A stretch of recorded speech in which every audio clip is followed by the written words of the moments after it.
নমস্কার বন্ধুরা, রান্না ফটাফটের আরও একটি নতুন রেসিপিতে আপনাদের সবাইকে স্বাগত। শীতকালীন সবজিগুলোর মধ্যে ফুলকপি আমার ভীষণ প্রিয়। আর ফুলকপির বিভিন্ন রেসিপিগুলোর মধ্যে ভেটকি মাছ দিয়ে বানানো ফুলকপির রেসিপি স্বাদ এতটাই সুন্দর যে এই ফুলকপির সিজনে আপনারা যদি একবার না বানিয়ে খান তাহলে অবশ্যই কিন্তু চরম মিস করবেন।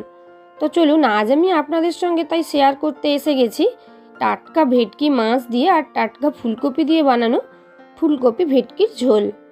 ভীষণই সহজ, তো পুরো রেসিপিটাই অবশ্যই স্কিপ না করে শুরু থেকে শেষ অবধি দেখতে থাকুন। আশা করি রেসিপিটা আপনাদের ভীষণ পছন্দও হবে। আর এর স্বাদ তো আমি বলবো ভীষণ সুন্দর, আর আপনারাও ট্রাই করলে বুঝতে পারবেন এর স্বাদ কতটা সুন্দর।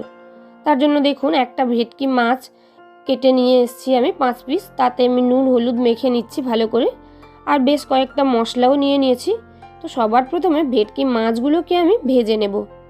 তার জন্য দেখো, গ্যাস অন করে কড়াইতে দিয়ে দিলাম আমি সাদা তেল। এবার তেলটা ভালো মতো গরম হলে তবেই মাছের পিসগুলো আমি দিয়ে দেব। কেন কি ভেটকি মাছ অনেকটাই নরম মাছ, তাই তেল ঠিকঠাক করে গরম না করে যদি দিয়ে দিই মাছটা, অনেক সময় মাছটা ভেঙে যাওয়ার সম্ভাবনা থাকে।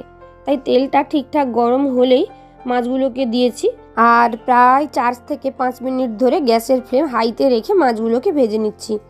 যে কোনো মাছ ভাজার সময় হাই ফ্লেমে ভাজলে কি হয়, মাছগুলো সহজে ভেঙে যাওয়ার সম্ভাবনা কম থাকে। তো যাই হোক, মাছগুলো ভাজা হয়ে গেছে, এবার তুলে নিচ্ছি। মাছ ভাজার পর বেশ অনেকখানি তেল রয়েছে, ওই তেলেই আমি ফুলকপিগুলোকে ভেজে নেব। দেখো, ফুলকপিগুলো মাঝারি সাইজ করে কেটেছি, বোটাটা বাদ দিয়ে। অল্প একটু হলুদ আর সামান্য পরিমাণে নুন দিয়ে ফুলকপিগুলোকে ভেজে নিচ্ছি। তবে ফুলকপিগুলোকে বেশি সময় ঢাকা দিয়ে ভাজবো না, কেন কি যাতে সুসেদ্ধ না হয়। যদি ভাজার সময়তেই সুসেদ্ধ হয়ে যায় তাহলে কিন্তু ঝোলে দেওয়ার পর ফুলকপিগুলো ভেঙে যাবে, ঝোলটা দেখতে খারাপ লাগবে। তাই জন্য অবশ্যই চেষ্টা করব ফুলকপিগুলোকে যাতে গোটা গোটা রাখা যায়। তাই জন্য গ্যাসের ফ্লেম মাঝারি রেখে 2 মিনিট মতন ঢাকা দিয়ে ফুলকপিটাকে ভেজে নিয়েছি। দেখতেই পেলে ফুলকপিটা প্রায় হাফটা পরিমাণে ভাজা হয়ে গেছে। এবার আমি আরেকটু তেল দিয়ে আর সামান্য নুন হলুদ দিয়ে টুকরো করে কেটে রাখা আলুগুলোকে ভেজে নেব। আলুগুলো খুব ছোট কাটিনি, এক একটা আলু 8 টুকরো করে কেটে রেখেছি।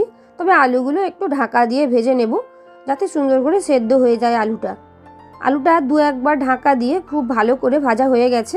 এবার তুলে নিচ্ছি। এবার আলু ভাজা ফুলকপি ভাজা পুরোটাই সাদা তেলে করলেও রান্নাটা কিন্তু করব আমি সর্ষের তেলে। তার জন্য কড়াইতে দিয়ে দিলাম প্রায় 2 থেকে 3 টেবিল চামচ সর্ষের তেল। তেলের মধ্যে দিয়ে দিলাম জিরে, তেজপাতা ফোড়ন। সুন্দর একটা স্মেল আসলে দিয়ে দিচ্ছি আমি পেঁয়াজ কুচি। একটা অনেকটাই বড় সাইজের পেঁয়াজ খুব ভালো করে কুচিয়ে রেখেছি, দিয়ে দিয়েছি। পেঁয়াজটা হালকা ভেজে নিয়ে এর মধ্যে দিয়ে দিচ্ছি আদা, রসুন, কাঁচা লঙ্কার পেস্ট একসঙ্গে। তোমরা চাইলে কিন্তু রসুনটা নাও নিতে পারো, আমি দিয়েছি। এবার কয়েকটা গুঁড়ো মশলা দিলাম, হলুদ গুঁড়ো, লঙ্কার গুঁড়ো, নুন, জিরের গুঁড়ো আর কাশ্মীরি লঙ্কার গুঁড়ো। আর দিয়ে দিলাম টমেটো কুচি, একটা বড় সাইজের টমেটো কুচি পুরোটাই দিয়ে দিয়েছি। খুব ভালো করে এবার মশলাগুলোকে ভেজে নেব আর কষিয়েও নেব। দেখো, দিয়ে দেবো সামান্য পরিমাণে জল। এবার টমেটোটা যতক্ষণ না গলে যায় ততক্ষণ অবধি সুন্দর করে মশলাটাকে কষিয়ে নিতে হবে। দিয়ে দিলাম কড়াইশুঁটি। এই মাছের ঝোলে কড়াইশুঁটি দিলে কিন্তু খেতে অসম্ভব সুন্দর লাগে। দেখো, সুন্দর করে মশলাটা কষানো হয়ে গেলেই এর মধ্যে দিয়ে দিলাম আমি ভেজে রাখা আলু আর ফুলকপিগুলো। আবারও ভালো করে মশলার সঙ্গে সব কিছু মিশিয়ে নিচ্ছি। ঢাকা দেওয়ার কোনো প্রয়োজনীয়তাই নেই। এবার আমি দিয়ে দেব পরিমাণ মতন জল। আর জলটা যদি আপনারা গরম জল দেন তাতে ভালো হয় কি, রান্নাটা অনেক কম সময়ে হয়ে যায়। তো যাই হোক, আমিও দিয়েছিলাম উষ্ণ গরম জল, তাই খুব বেশি সময় চাপা ঢাকা দিয়ে রান্না করতে হয়নি। একটু ঝোলটা ফুটে উঠলেই ভেজে রাখা মাছগুলোকে আমি দিয়ে দিচ্ছি। এবার আর ঢাকা দেওয়ার প্রয়োজনই নেই, না দিলেও হবে। তবে চাইলে অল্প একটু সময় ঢাকা দিয়ে রাখতে পারি, এতে ফ্লেভার একদম সুন্দর থাকে, কোনো রকম গন্ধ বাইরে বেরোতে পারে না, আর খুব তাড়াতাড়ি সেদ্ধ হয়ে যায়। দেখো, সুন্দর করে ফুলকপি আলু সব কিছু সেদ্ধ হয়ে গেছে। তোমরা আশা করি দেখেই বুঝতে পারছো, তবুও তোমাদের একটা ভেঙে দেখিয়ে দিই। দেখো, খুব সুন্দরভাবে সব কিছু সেদ্ধ হয়ে গেছে, রান্না একদম কমপ্লিট। সবশেষে এর মধ্যে দিয়ে দেব আমি 1/2 চা চামচ মতন গরম মশলার গুঁড়ো। শীতকাল, আপনারা ধনেপাতারও ব্যবহার করতে পারেন, তবে ধনেপাতা দিলে কখনো গরম মশলা দেওয়া যাবে না, দুটোর ফ্লেভার সম্পূর্ণ আলাদা। আর দিয়ে দিলাম একদম অল্প একটুখানি চিনি। আর একবার খুব ভালো করে সব কিছু মিশিয়ে নিচ্ছি।